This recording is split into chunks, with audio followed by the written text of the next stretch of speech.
ধরে হাঁটতে তোর হাত ধরে, ভাবনা তোর আসছে দিন রাত ধরে। Good morning everyone, welcome back to my channel. আমার নতুন আরও একটি ব্লগে তোমাদের সকলকে জানাই অনেক স্বাগত। আজকে সকালবেলা ঘুম থেকে উঠে ব্রেকফাস্ট নিয়ে বসে পড়লাম। আজকের ব্রেকফাস্টে আছে পায়েস আর রুটি, আর তার সাথে রয়েছে চা। চাটা তো এখন শীতকালে মাস্ট, আমার তো সারা বছরই চা লাগেই সকালবেলা ঘুম থেকে উঠলে। তো মা কালকে রুটি আর পায়েস বানিয়েছিল, সেটাই নিয়ে এসেছিলো সন্ধেবেলা। এখন সকালবেলা আমি ব্রেকফাস্টে খাচ্ছি এটা। তো গুড মর্নিং এভরিওয়ান। সকালবেলা ঘুম থেকে উঠে আগে ফ্রেশ হয়ে একটু চা খেয়ে নিলাম, ব্রেকফাস্ট করে নিলাম দেখলে। আর এখন একটু ঘর দরের কাজকর্ম সেগুলোই করবো, বিছনা গোছাবো। বাবাই আজকেও গেছে, এখনও প্রতিদিনই যাবে, বারণ করলেও শুনবে না। পরীক্ষা শেষ হয়েছে, দিদাবাড়িও যেতে পারেনি, তাই ওই সকালবেলা প্রতিদিন যায়, আর দুপুরবেলাটা আর একেবারে আবার সন্ধ্যেবেলা মায়ের সাথে আসে। আর বাবা এই বাড়ি থাকছে না বলে আমার রান্নাবান্নাও ঠিক মতো হচ্ছে না, একার জন্য রান্না করতে ইচ্ছা করে না। কালকেও মাছ করেছি, তার থেকে 2 পিস মাছ মা রাত্রিবেলা আবার মাছ নিয়ে এসছে, বাড়িতে শাটিং মাছ করেছিল তাই নিয়ে এসছে। আর আমি তো মাছ রান্না করেছিলাম দেখেছিলে, তার থেকে 1 পিস এখনও রয়েছে, ভাজা রয়েছে, বেগুন ভাজা, আর ওই গাজর দিয়ে আলু দিয়ে ভাজা করেছিলাম পেঁয়াজ কলি দিয়ে, সেটাও আছে। আর একটু ভাত করে নেবোক্ষণি, আর কিছু রান্না করব না। মা আর বাবাই কালকে রাত্রে বলেছে ডিমের ঝোল খাবে, তা আমি ভেবেছিলাম বাড়িতে বানাবো, তো মা বললো মাও নাকি বাড়িতে ডিম বানাবে। তাই আমি বললাম তাহলে আর আমি বানাবো না, তুমি দুপুরে রান্না করবা, তাহলে একেবারে রাত্রিবেলা নিয়ে আসো। ওই মা যা রান্না করে প্রত্যেকদিন নিয়েই আসে রাত্রিবেলা, তা ফালতু আর আমি ওই 2টো ডিমের জন্য এখন রান্না করব না। আর সব তো রয়েইছে, তাই রান্নার ছুটি আমার এখন এই কদিন এরমই যাবে, ঠিক মতন রান্নাবান্না হবে না। কিন্তু মাছগুলো ফ্রিজে রয়েছে, তো কালকে একটা মাছ করব না, কালকে কী বার, শনিবার, তো কালকে নিরামিষ খাবো হয়তো। আর দেখি কি করা যায়, এখন বলা যাচ্ছে না, নাও খেতে পারি। তো চলো বিছনা গুছিয়ে নিই, তারপরে ওই ঘরে আমার বেডরুমও গোছানো হয়নি। এই কদিন আগেই যখন এত ব্যস্ত ছিলাম, বাবার পরীক্ষা চলছিল, টেনশানে ছিলাম, ব্যস্ততায় ছিলাম, তো তখন মনে হচ্ছিল কবে পরীক্ষাটা শেষ হয়ে একটু রিল্যাক্স হবো। আর এখন যখন সত্যি রিল্যাক্স হয়ে গেছি, ছেলে বাড়িতে নেই, ওর বাবা বাড়িতে নেই, আর আমার এত আলসি হয়ে গেছি না, কোনো কাজে মন বসছে না, না ব্লগ ঠিক মতো করছি, না ঘরের কাজ, না রান্না বান্না। চলো ওই ঘরে যাই, এই ঘরটা তো বেশি কিছু গোছানো না, শুধু বিছনাটা একটু ঝেড়ে দিতে হয়। বাসন নামাবো এখন, এই কদিন খাওয়া দাওয়া ঠিক মতন রান্না খাওয়া দাওয়া হচ্ছে না বলে বাসনও বেশি হচ্ছে না। কালকেও তো রান্না করেছি, তখন তো মাসি এসে মেজেই গেল বাসন। উফ, কারেন্ট চলে গেছে তো। আজকে প্রচণ্ড ঠান্ডা পড়েছে, সকাল থেকে কম্বলগুলো রোদ্রে দিয়ে আসি, বালিশগুলোও দেবো, কম্বল দুটো আগে দড়িতে মেলে আসি, আর বালিশগুলো ওই ঘরে জানলায় দেবো।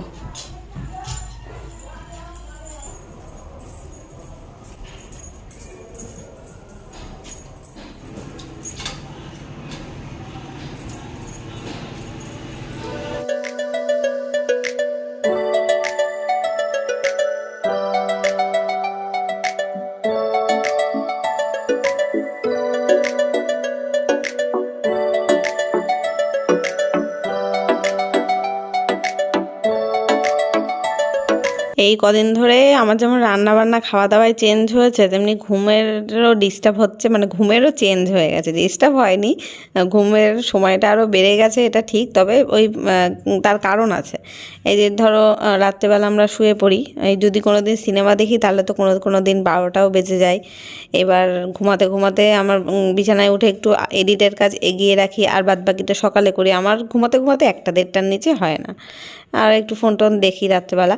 এইবার সকালবেলা মা যখন বাড়ি যায়, একেবারে সকাল 6টায়, 6টা মানে ভোর। শীতকালে 6টা সকাল বলা যায় না, ভোরই বলা যায়, কারণ একদম কুয়াশা থাকে। আমি তো বাইরে তখন উঠে দরজাটা বন্ধ করি যখন মা আর বাবাই চলে যায়।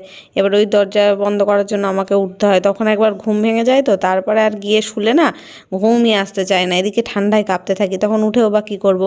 এবার ওই 1 ঘন্টা লাগে আমার ঘুমটা আবার আসতে, তখন একটুখানি ফোন দেখি, এই করে আবার যেই ঘুমায় তারপরে আর উঠতেই পারি না, তখন যে কখন 9টা 9:30 বেজে যায় আর টেরও পায় না। আর যখন একটু ঘুম ভাঙে, সেই ইয়েটাও থাকে না, তাড়াটাও থাকে না সকালে ওঠার, যে সকালে না বাবা স্কুল যাবে, না তোমাদের দাদাভাই খেয়ে কাজে যাবে, আর আমি সকালে উঠে কি করব। আর এই করেই প্রত্যেকটা দিন আমার ঘুম থেকে উঠতে দেরি হয়ে যায়। আজকেও ঠিক সেরকমই হয়েছে। এখন এই কাজকর্ম করছি তাড়াহুড়ো করে। এখন সমস্ত রান্নাঘরের কাজ আমার কমপ্লিট। এখানে ফ্রিজে যে তরকারিগুলো ছিল সব বাইরে বের করে রাখলাম, আর বাসন টাসন নামানো হয়ে গেছে। ভাবলাম কি এখন স্নান করে নেব, তো কারেন্ট অফ, জল গরম হবে না, ওই জন্য এখন কী করবো, একটু রোদ্রে বসি, তারপর স্নান করব। আর ঠাকুরের বাসনটাও মেজে নিলাম। আর এই কালকে ঠাকুরের আসন পরিষ্কার করেছি, সব এই ঠাকুরের কাপড় টাপড় ছিল কিছু, সেগুলো সব সার্ফ দিয়ে ধুয়ে দিলাম, এখানেই মেলে দিলাম। এগুলো আর বাইরে দেবো না, এখানে রোদ আসবে একটু পরে, বাইরে বেশ সুন্দর টানার রোদ। একটুখানি রোদে বসে থাকি জানলার এখানে, পরে যাবো ওখানে স্নান করতে। সেই সকাল থেকে বসে রয়েছি, এখন দুপুর 1টা বাজে, এখনো পর্যন্ত কারেন্ট আসেনি। আর মনে হচ্ছে আসবে না, মনে হয় কোথাও কারেন্টের কাজ হচ্ছে, যা শুনছি, মানে পাড়া প্রতিবেশী সব বলাবলি করছে। তা এখন ভাবছি জল গরম করি গ্যাসে, ইন্ডাকশন তো জ্বলবে না, গ্যাসে জল গরম করে তাই স্নান করে নিই। আর বসে থাকা সম্ভব না, মানে আলিশি লেগে যাচ্ছে, ঠান্ডা লাগছে, আর স্নান করে নিলে ভালো হবে, ফ্রেশ লাগবে। আর মাসিও আজকে দেখি আসেনি, অন্যদিন 12টার সময় চলে আসে, আজকে 1টা বেজে গেল এখনও আসছে না। দেখি স্নানটা করে আসি, ততক্ষণে আশা করছি চলে আসবে, তারপর পুজো দিয়ে নিই। দেখতে থাকি।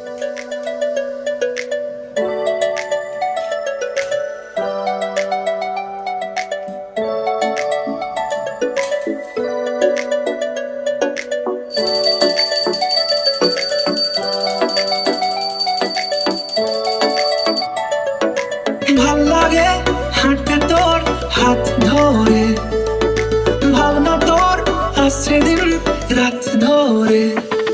এখন আমার স্নান পুজো সমস্ত কিছু কমপ্লিট, আর এখনও কারেন্ট আসেনি, জানো তো কি বলবো, মানে মাথা খারাপ হয়ে যাচ্ছে।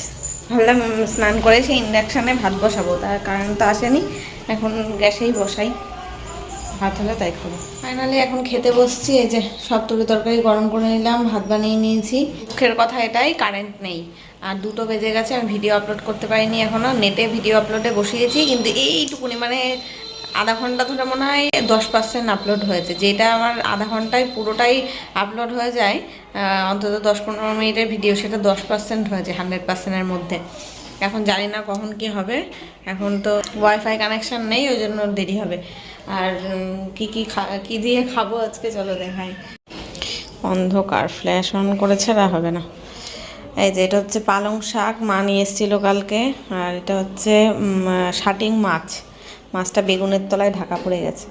এই যে শাটিং মাছের বেগুন দিয়ে ঝোল, এত ফুটিয়েছি যে একদম শুকিয়ে ফেলেছি। আর এটা কালকের আমাদের ওই মাছটা কি জানো, পার্শে মাছ। আর এটা হচ্ছে তেঁতুলের চাটনি। এই দিয়ে আজকে আমার হবে লাঞ্চ। কারেন্ট তো নেই, শীতকালে অতটা অসুবিধা নেই। মেন আমার প্রবলেমটা হয়ে যাচ্ছে যে ভিডিও আপলোড করতে পারছি না, আর হচ্ছে ফোনে চার্জও নেই, 20% চার্জ রয়েছে। এখন ফোন ঘাটলেই তো চার্জ ফুরিয়ে যাবে তাড়াতাড়ি করে। সেই সকাল থেকে কারেন্ট নেই, এখন দুপুর 2টো হয়ে গেল, মানে পুরো একটা বেলা কারেন্ট নেই, 5-6 ঘন্টা হয়ে গেল, 4-5 ঘন্টা হয়ে গেছে কারেন্ট নেই। দেখি খেতে খেতে যদি আসে, যদি কপাল ভালো থাকে। সেই দুপুর থেকে অপেক্ষা করতে করতে এখন সন্ধ্যে 7টা হয়ে গেছে। আর সেই কারেন্ট কখন এসেছিলো জানো, বিকেল 5:30টায়, মানে বিকেল তো নেই, তখন সন্ধ্যেই হয়ে গেছে। শীতকালে 5:30টায় সন্ধ্যে হয়, সারাদিন কারেন্ট ছিল না, ফোনে চার্জ ছিল না। আর আজকে ভিডিও তো আপলোড দিতে পারিনি, আমার ফোনের নেট শেষ হয়ে গেছিলো, 1.5 GB নেট, তবুও আপলোড পুরোপুরি হয়নি। আর ওয়াইফাই কানেকশান ছিল না বলে তো আজকে আর হলো না। 5:30টার সময় তখন আসলো, মানে 6টার মধ্যে আপলোড হয়ে গেছিলো, কিন্তু সন্ধ্যে 6টার সময় তখন তো আর আমি ভিডিও পোস্ট করি না, ওই জন্য আজকের ভিডিও আর রেখে দিয়েছি, পরের দিনকে পোস্ট করব। আমার একটু ইরেগুলার হয়ে যাচ্ছে ভিডিওগুলো, আসলে আমার মন মেজাজ না ভালো নেই, আর তারপরে এই সব সমস্যার কারণে আরও আর কি ভিডিও ঠিক মতন দিতে পারছি না। লাইফস্টাইল আমূল পরিবর্তন হয়ে গেছে। এখন যতদিন না তোমাদের দাদাভাই আবার বাড়িতে আসবে, আবার বাবার পড়াশুনো শুরু হয়ে যাবে, ক্লাসে উঠবে, মাস্টার পড়াতে আসবে, ততদিন না এরকম একটু চেঞ্জ থাকবে। মানে এই মাসটা, ডিসেম্বর মাসটা একটু লাইফস্টাইল চেঞ্জ থাকবে, একটু গায়ে হাওয়া লাগিয়েই ঘুরবো আমি বলতে পারো। মানে কাজের চাপটা আমার একটু কম আছে, আর কাজের চাপ কম থাকলে ভিডিওর চাপটাও কম থাকে। আসো চা খেতে, আর বাবা চা খেয়ে তাড়াতাড়ি যা।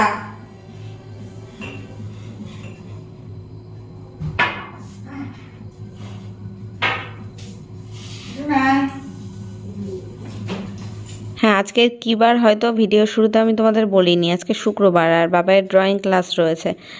এতদিন তো পরীক্ষার জন্য মনে হয় কয়েক সপ্তাহ যাওয়া হয়নি, তো আজকে আবার যাবে, তাই ওকে বললাম চা খেয়ে তাড়াতাড়ি করে যা, 7টা বেজে গেছে, 7টার সময় স্যার আসার কথা। তো ফ্রেন্ডস, এখন কটা বাজে জানো? রাত 8:30 বাজে। বাবাই গেছিলো ড্রয়িং ক্লাসে, আজকে শুক্রবার ছিল, অনেক দিন পর, প্রায় 2 সপ্তাহ পর বাবাই ড্রয়িংয়ে গেছিলো। 2 সপ্তাহ, এর আগের সপ্তাহগুলো পরীক্ষা ছিল, ওই জন্য যায়নি। তো চাটা খেয়ে তারপরে গেছিলো ড্রয়িংয়ে। ততক্ষণ আমরা একটু টিভি দেখছিলাম, এখন একটা সিনেমা দেখছি, আলাদিন সিনেমাটা দেখছি। আজকে নামটা মনে ছিল তাই বললাম। তো ভাজা করলাম, এই যে পাঁপড়। আমি না এই বড় বড় এই মাধুরী পাঁপড়গুলো শুধু অতটা খেতে ভালোবাসি না, তাও ভেজেছি 3-4টে মতন ভেজেছি। বাবাই আর মা খাবে, আর এই ছোটো পাঁপড়গুলো আমার ফেভারিট, এগুলো আমি খাবো।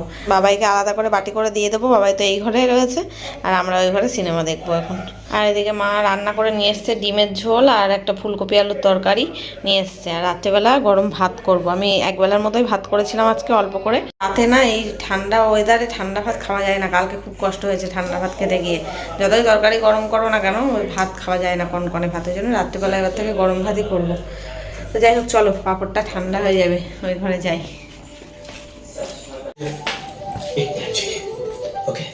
এখন প্রায় রাত 10টা মতন বাজে। আমাদের সিনেমাটা দেখা কমপ্লিট হলো, আর মা দেখছে টিভি, আমি আর দেখলাম না, চলে আসলাম। আমি চুল বেঁধে নিই রাত্রেবেলার জন্য, আর ভাত বসিয়ে দিয়ে এসেছি। ভাতটা হতে থাক, মানে 10:30টার মধ্যে ভাত হয়ে গেলে 11টার মধ্যে আমরা খেয়ে দিয়ে শুয়ে পড়বো। আর একটু দেরি করেই বসাই, কারণ এখন তো শীতের রাত, আর শীত কিন্তু খুবই পড়েছে। এই কদিন আগেই বলছিলাম তোমাদের যে ঠান্ডা সেইভাবে আমাদের এখানে পড়ছে না, কিন্তু এই যে 1 সপ্তাহ ধরে যা ঠান্ডা পড়েছে না, ঘরের মধ্যে থাকলে তবু বোঝা যায় না, বাইরে গেলে না কাঁপতে লাগে। মানে আমি তো অতটা বাড়ির থেকে বেরোই না, ভোরবেলা মা আর বাবাই বেরোয়, তো তাই বলে এত শীত, আর মানে কুয়াশা থাকে, রাস্তা দিয়ে কিছু দেখা যায় না, প্রচণ্ড ঠান্ডা। আমি ঘরের মধ্যে তাই দেখো সোয়েটার, মোজা, চাদরও কোনো কোনো সময় গায়ে দিয়ে থাকি।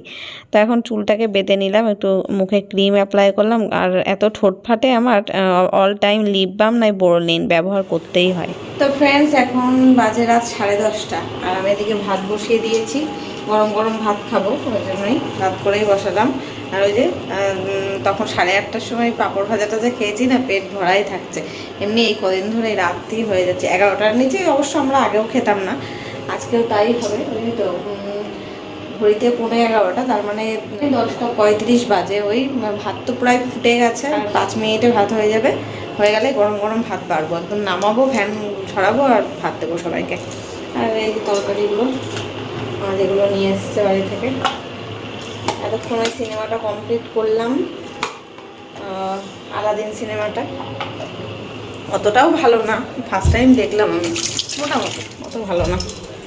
এখন মা আবার কি একটা বাংলা সিনেমা চালিয়ে দেখছে, ওটা আমি দেখবো না, ভালো মানে অতটা ভালো লাগে না পুরো। এখন আর দেখার ইচ্ছা নেই কোনো মুভি। একটা মুভি দেখেই মাথায় যন্ত্রণা করছে, বেশি টিভি দেখতে পারি না আমি। বেশি টিভি দেখলে মাথার মধ্যে যন্ত্রণা করতে থাকে, বেশি ফোন দেখলেও, বেশি টিভি দেখলেও সেম এরকমই হয়। চলো এখন একটু হবে, হতে থাক।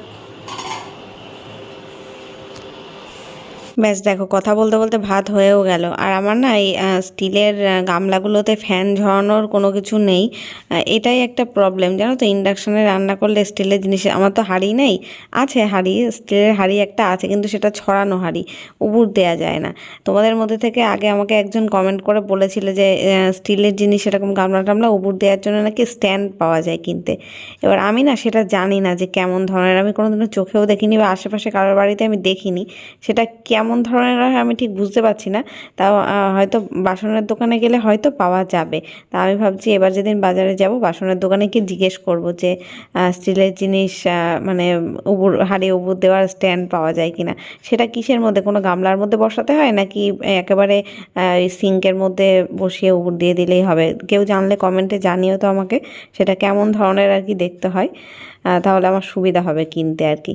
তো এখানে দেখো আমি ভাত বেড়ে নিচ্ছি, আর ভাত যতই কম করে বসিয়েছি তাও একটুখানি বেশি হয়েই গেছে। তো থাক, কালকে সকালবেলা বাবাই খেয়ে নিতে পারবে। কালকে আবার শনিবার, বাবাই যাবে না ওই বাড়িতে, মা থাকবে না বাড়ি, ওই কারণে। আর যদি না খায় তাহলে এখন শীতের ভাত তো নষ্ট হয় না, দুপুরবেলা ভাতের মধ্যে দিয়ে আবার গরম করে নিতে পারবো। তো এই যে বেড়ে নিলাম ভাত, এবার ওদের দুজনকে ডাকবো। মা তো সিনেমাটা এখন আজকে আর পুরো করতে পারবে না, ওটা আমি পুরো করতেও দেবো না, এখন বলবো আগে খেয়ে নাও, ওই বাদ বাকিটা কালকে দেখোখুনি।